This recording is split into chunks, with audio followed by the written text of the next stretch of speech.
We would like to simplify this expression A union B union C intersection A intersection B complement intersection C complement and the complement of this whole set intersection C complement.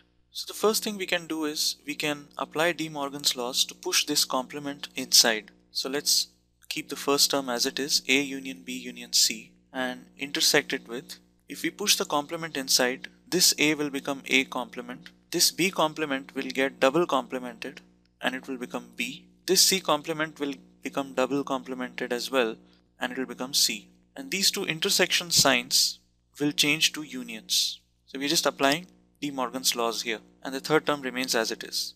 Now if you look at the first two terms, we see that B union C is something that's common.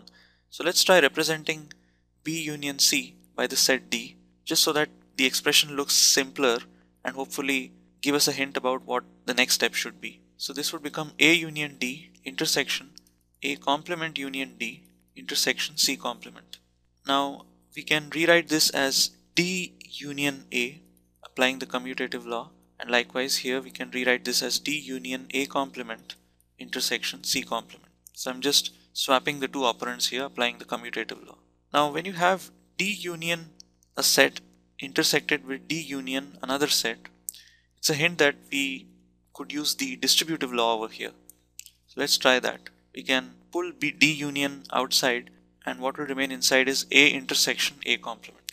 Right? D union A intersection A complement is D union A intersection D union A complement.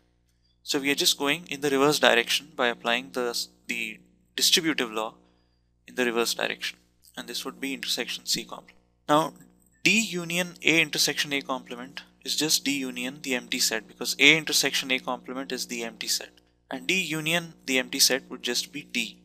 So this can be written as D intersection C complement, and because D was B union C, we can rewrite this as B union C intersection C complement. Applying the commutative law again, can rewrite this as C complement intersection B union C.